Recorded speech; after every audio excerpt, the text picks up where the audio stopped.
You're listening to the True North Success Podcast. Real stories of personal, professional, and financial wins from Alberta's best.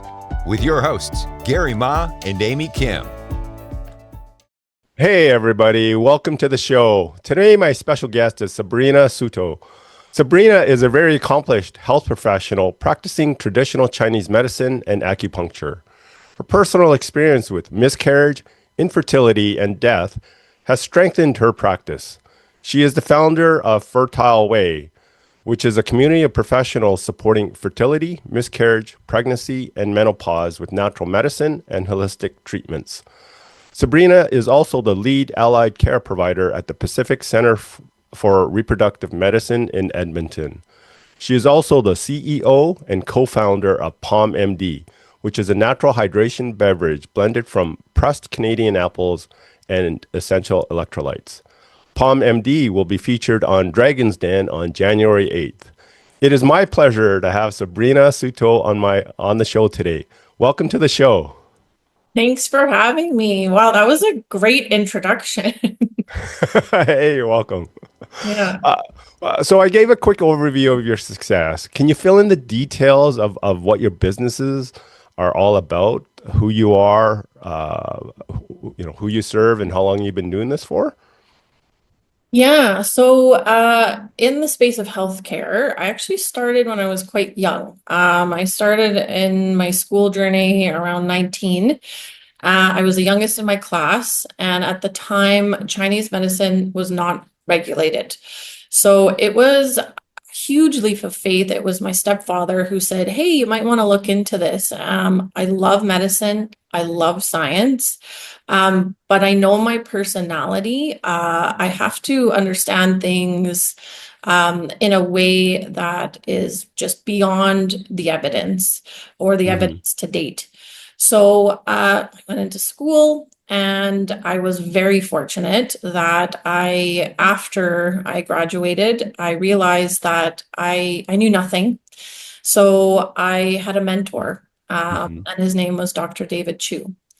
And he passed away now about probably 8 years ago or so. But he had a medical degree, a Western medical degree, and he worked in Calgary. And it was like the wild, wild west at his clinic. The Tom Baker Cancer Center would refer patients at the time. And I witnessed some really wild things happening in that clinic to support patients because there wasn't a lot of regulation at that time. Okay. And so, he took risks to help patients in a way that I don't think he could have done now. So I did the Mr. Miyagi volunteer, work with him, assist him, and then have my own practice for about 6 years. Yeah, but that experience shaped the way I deal with risk. Because in healthcare, when you're taught how to do things, it's follow this or else you're going to get in trouble. Because of his unique way of dealing with patients using Western and Eastern medicines and having really complicated cases come through the clinic, I wouldn't say things necessarily were a cure on their own. But he taught me how to take calculated risks outside of the box. That is where my foundation started. He cured me of my fear when it came to working with human beings, especially in healthcare. Right. So that's where the healthcare journey started. And lo and behold, fertility at that time was not a big issue. And I had no relative experience because I was so young with pregnancy and fertility, but I just had many patients that formed a bond with me, and they would invite me to their childbirths. And I would tell them, I said, "Look, I have no clue what I'm doing. I don't know why you want me here." A couple of them, and they said, "It's okay. I just want you here with me." So of course I went to these births, and I really witnessed the beginning of life in that state from a different perspective than what books can show, because I was such an outsider that for me really it was really spiritual experience. I was Mm, like, wait a hmm. minute, time stood still. And a lot of those births where I said, geez, this is wild. And so it was almost like life led me on this path to help support fertility. And from there, I really got acquainted with what is it about creating a new beginning within a family that gets blocked. Really, that's essentially it. Mm, And talk about the science and all of the pieces that come together, but it's really what's standing in the way of someone creating a new beginning for themselves, really. And so, although I use Chinese medicine and acupuncture, my practice has developed more so into a conversational piece, hmm. find out what's not being said from a Okay. patient's perspective. And I think, and well, I know that many patients, when they see their practitioners, there's very limited time, and you will get all your golden nuggets from your treatments to beyond from actually just spending time with the patient. Oh, You wow. you have to. You have to keep in mind when we go to school, Hmm. don't we only learn from a certain amount of books and a certain amount of authors, and that's like Sure. almost every person in every industry. So you're only Hmm. getting a few small perspectives. But if you actually take the time to spend with a patient or a person, pretty soon you'll put your education in one box, and then you'll recognize that, wait a minute, they are telling me something, they're saying something, they're behaving in a way where you can see it, that you can see where the imbalance potentially is coming from. um, Hmm. and that is where my practice has developed into, is that it's conversational to find out, okay, so what's going on here. And I would say that, I've had patients from all around the world who have experienced healthcare in many different areas, from Africa to Japan to India to China to North America, UK. And there are some really big advancements outside of Canada as well. So I've learned Mm. from my patients about all the advancements that are around, because I have time to talk to them. Oh, yeah. Yeah. So, you know, as far as the healthcare piece, the key learnings are I take risks, Yeah. calculated ones, but I also listen to what's happening with the patient. And so a lot of times people will say, stress is involved. It's not stress. It is someone's belief systems. Mm. We are designed to actually deal with stress. If Hmm. if you look at a hockey player, Yeah. they can be under immense amount of stress, and they're designed to do it. Hmm. If they don't have a good game and someone gets in their head and tells them, you really bit it on that one. Right. You shouldn't be playing.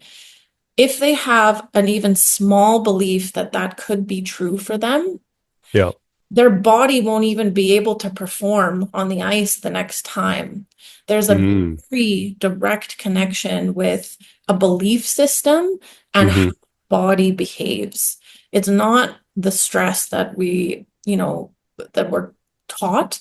It's Right. actually the beliefs. So that piece has shaped almost how I do everything now. Wow. That's amazing to figure that out Yeah. through your experiences and that. So like you're quite busy. I mean, you also founded Palm MD. So tell me a little bit more about that component. So, I have been with my husband for about 16 years, and my husband and his whole family, his brother, they're a Portuguese family, and they Hmm. grew up in Orchard in British Columbia. And so they are farmers, true and true. And that is the family business, is growing produce, manufacturing it in different ways and selling it in different areas, sometimes grocery, but farmers markets. And so my husband is a very social being. And through that, I've also had an opportunity to learn about what happens on a farm. How do things grow? What happens when a tree gets sick? How do you actually fix Mm-hmm. this? And understanding the food supply. And so it's given me a different respect outside of healthcare where I'm like, okay, wow, there's way more to this than I think people understand when they're just picking up an apple on a grocery shelf about how it's going to sustain you. And so we have a juicing facility here that's Mm-hmm. CFIA HACCP approved. But my mother was diagnosed with a terminal cancer in 2022. And she went through Mm-hmm. many different types of treatments. She was only given 2 weeks to live, but she stayed for a year. So Mm-hmm. my sister and I, we both kind of helped her. She lived with myself and my sister and her Mm-hmm. husband. And at the time, she was really thirsty, like she was dehydrated. Um, Mm-hmm. we couldn't find anything to really help her. Everything was fluorescent green or yellow or pink, or Okay. it was natural. It was way too sweet. Even if Okay. you're tasting something that says natural, you taste it and you're like, wait a minute, something's not right here. Mm. Mm-hmm. And so we met up with a couple local doctors, and they explained more about hydration to us. Okay. And you actually need the natural sugars from fruits and some Mm-hmm. vegetables to absorb your electrolytes. And they said, hey, we suggest dilute forms of apple juice all the time to our Mm-hmm. patients for hydration. So you have the best apple juice in the market. We can enhance this and actually make it something that everybody can use in different Mm-hmm. ways. So my mom, my brother was juicing at the time as well. So it was a really big family affair. And my mother helped formulate the taste. She was on many of the calls. And the thing about this hydration beverage is that, hydration may not be so popular, right? Now, it's like, ooh, cool hydration, but I guarantee sometime in life you need something like that, Mm-hmm. whether you're a child or you're in sport or you're going through an illness. Um, and the thing about Palm MD is that there are very few ingredients. We've manufactured it in a way to use a proprietary blend of apples, so it Mm-hmm. covers the salts. We work with food scientists, such a simple formula, but we've worked with food scientists and dietitians to get everything completely down pat. And the taste of it is nostalgic, right? When you're sick, Mm. um, sometimes you want chicken soup, right? Right. You want to Yeah. feel the comfort of something. You know when you're taking something in that it's good for you. So because the base is apples, and these apples are like primo apples, Okay. Yeah. um, it does also something to your senses. It's not just that there's a use case to it. Mm-hmm. There's a Mm-hmm. level of comfort that you're taking in something that is, nourishing and you feel cared for. And so we started it, from that pain point. That was my pain point. And from there, it has grown in different capacities. We just got word because I didn't step into the Cross Cancer Institute Mm-hmm. um, since my mom passed. Okay. And so I went there on a whim a few weeks ago, and I met up with the individuals that work there, and I said, "Hey, this is our story." And Yeah. lo and behold, some of the people are actually already our customers. And so now the Cross Cancer is going to have Palm MD on site, which Nice. is That's amazing. Thing that, I have to kind of choke back the tears because we don't I don't talk about it a Yeah. lot. But there is it's not just about our product and getting it out there and selling it. Because I've worked in healthcare so long, Yeah. uh, there is a there's a sense of there's a heartwarming sense that comes with this, a heartwarming experience that comes with this for me, that people are enjoying it and getting value from it, but it's coming from a place of someone else's journey that's already been there too. Yeah, I mean that's amazing, right? Yeah, I mean you took a challenge and you created a product, and you're carrying that forward to other people now. With that in mind, like what really sets you apart from your competition? Like what comes easy to you that others might find challenging? So I really do think it's my background and the way I did healthcare. Um, Hmm. I can see the bigger picture and I can see what isn't being said, and I can see it's almost like a chess game to me. I can see the pawns I have to move for everything Hmm. to line up. And a lot of people in entrepreneurship are really quick to do things as fast as they can. Um, for me, I understand that there are steps that you have to go through. And even at times where you feel like everyone's passing, just passing you on the highway, if you understand what makes human beings tick and you're patient, and you have integrity, eventually there's a tipping point. There's a tipping point where it's like, okay, all right, this makes sense. You have to build relationships too. I'm not just about here, take this product, it's good for you, or here, come see me, for acupuncture or Chinese medicine. The relationships mean something to me. Hmm. So like even this behind here, Right. that's probably one of the most beautiful gifts I've ever gotten. But it's a longtime friend, colleague, someone who's seen me patient wise. Those kind of gifts, it's a picture of me with their baby, and Hmm. it's an art drawing. Um, Hmm. those are the things that keep you going. If you're not being valued in small thank yous Hmm. from the people that you interact with along the way, you're not going to get a ton, but you will get some. And if you're not being valued with some of those thank yous, I would encourage anybody to kind of reevaluate how they're actually communicating and connecting with people. Because we all are in business for different reasons, Yeah. but um, at the end of the day, there's a human component to this, right? Right. Yeah. And that's essential to anything that you do. So those are my strengths, I would say, and I have plenty of weaknesses, but those are the pieces where be patient and concentrate on the relationships and the structure. My brother-in-law is a structured piece, so Yeah. thankfully he's a part of this because you need structure to everybody's creation, right? You need Right. more than one person. So it's not just me. This is my husband, Steve, my brother-in-law, Dan, his fiance, Katie, the whole Souto family.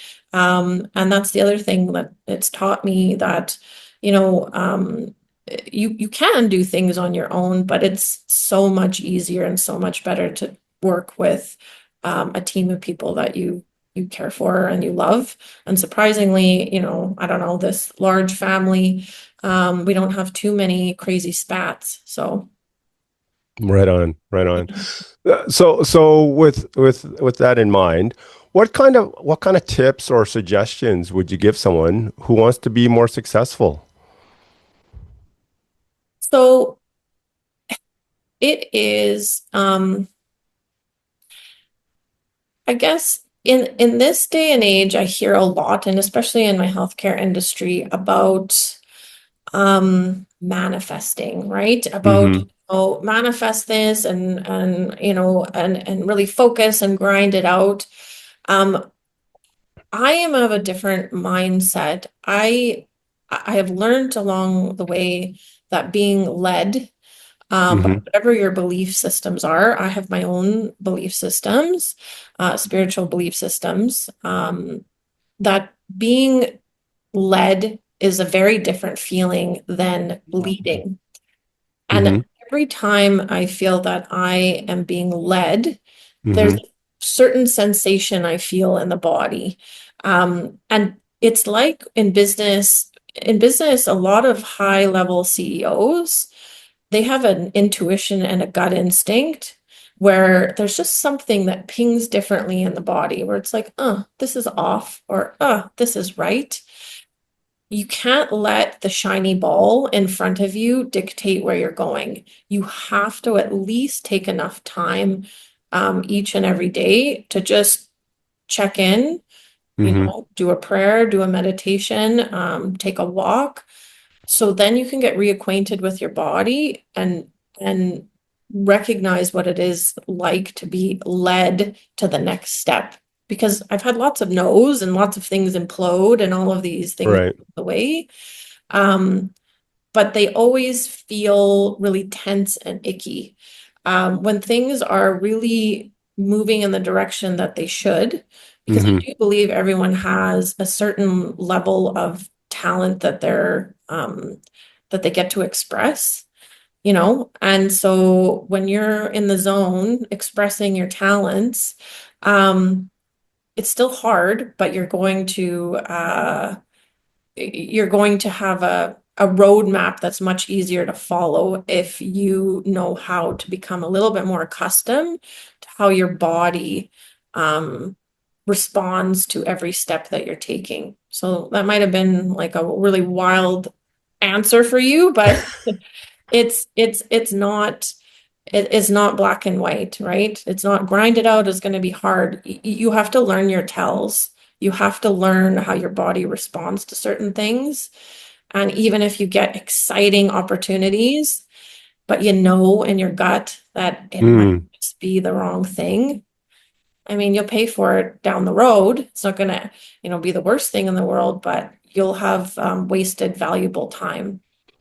So what I'm hearing is that maybe listening to your intuition type of Yeah. thing. Yeah. And everyone has a different level of what that intuition is, right? Mm-hmm. Mm-hmm. Right. Right. Yeah. So that is a pretty important aspect that maybe a lot of people don't uh, interact with or don't know how to recognize what their intuition is like. It sounds like things are going really well for you and your businesses.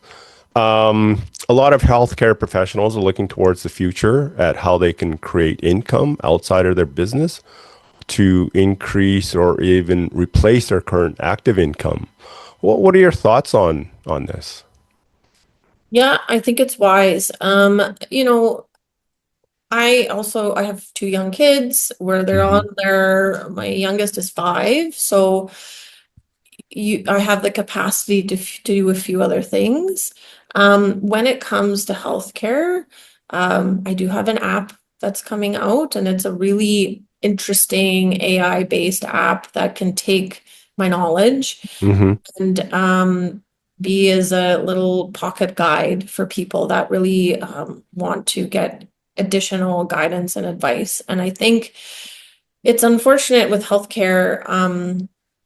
We aren't taught all of these pieces. You have to figure all of this out on your own. But I would encourage anybody that's in healthcare to learn how to document their wins, their losses, Hmm. learnings, and turn that into something that can be valuable for patients after, whether that's book-based or Okay. app-based. There are very few healthcare-based platforms that I think provide a lot of value. Hmm. It's just sometimes a lot of noise. But if you can take at least 5, 10 years of your clinical experience and have the patience, and really document everything, spend time with your patients, you will reach a tipping point where that knowledge is valuable beyond what it is just in the clinical practice. So I would say anybody should monetize their knowledge, but not when you're first starting out, or else um, I've seen it happen with many colleagues that they just want to form a business rather than actually serving people. Right. Yeah. You've got to be patient. You have to wait. And eventually, like for myself, I've been practicing 23 years. Yeah. Um, the value I have is exponential to what I had 5 years ago. And I would have Right. wasted, or sorry, 15 years ago, I would have wasted my time trying to Hmm. form different things to provide, passive income, when rather just hold the brakes, Yeah. take time, and then you're going to have your tipping point that is far more valuable down the road Yeah. than, just starting off fresh off the gates. Yeah. So gain enough experience to share, and then maybe sometime in the future there might be some kind of Yes. payoff, passive type There payoff. will be, but Yeah. you have to be patient. I've been around long Right. enough where I've witnessed everybody who's done these little side projects or big ones. Hmm. Many of them aren't around anymore. Just a quick and easy buck, which ends up being, as the entrepreneur, I guess, you might think it's cool at the time, but it will put you into a place where there's a lot of confusion and chaos in what you're actually doing and why you're doing your job for what you're doing it for. Um, Right. so just slow it down. Yeah. As we're wrapping up our interview, what exciting plans do you have in the works in the next 6 to 12 months? Meeting plans. Well, okay, I guess so I guess so I have a little dream, but I don't know if anyone would call this exciting. I really Dr. Stephen Ng, Hmm. he was a Chinese medicine doctor at the U of A, and he really integrated, healthcare. If you go to the K clinic, you'll see his paintings and his quotes everywhere. Um, and I don't know if allied care, holistic care, and Western care will ever be fully integrated. I feel like it's almost moving further and further apart. Hmm. But I'm hoping to do some talks in the medical education spaces, Hmm. just for people to understand a little bit more about allied care from a less woo-woo point, because I've researched every way I can to communicate using science. And so I just want to bridge the gap a little bit more, not necessarily for the benefit of maybe my industry, but for the benefit of patients, because patients, so that's exciting for me, to be able to educate and engage different groups, and to really grow PalmMD. If I could see it in every hospital Yeah. and arena, I would pinch myself, because we're up against really big boys out there. Yeah. Like, we Yeah. really are. And so everyone says it's never going to happen, but it might. Well, part of it is all of, your belief in Yes. doing it. So, Yeah. Yes. Sabrina, that wraps it up today. Thank you so much for your time and sharing your thoughts and insights and tips with us. It was a real pleasure to have you on our show. And Sabrina, if people want to connect with you, what's the best way for that? Well, for PalmMD, it's palmmd.com, of course, or on Instagram, palm.md. And then on Instagram, it's Learn with Sabrina Souto, or Fertile Way. So, yeah, I'm not great on the computer. So if you want some questions answered, you have to wait. But you can see our journey on those platforms. Yeah. Right on. Thank you so much. Yeah, thanks for having me. Thanks for listening to me. You're welcome. Want to share your success story?